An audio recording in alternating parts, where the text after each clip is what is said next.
Hey everyone, welcome back to the channel. Today we're going to build something that's not just another Python project. We're actually going to build a morning coach.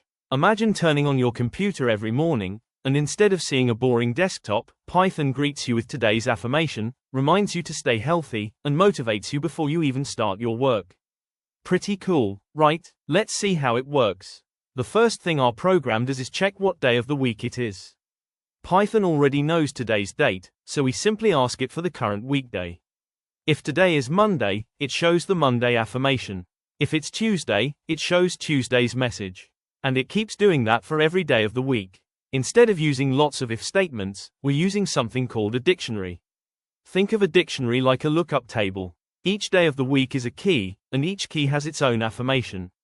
For example, after choosing today's affirmation, the program prints it on the screen. Then it displays a quote that inspires us every single day. Next comes my favorite part.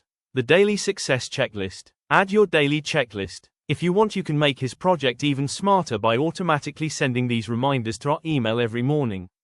If you enjoyed this tutorial, don't forget to like the video, subscribe to the channel, and let me know in the comments what feature you'd like to add next. Thanks for watching, and I'll see you in the next video.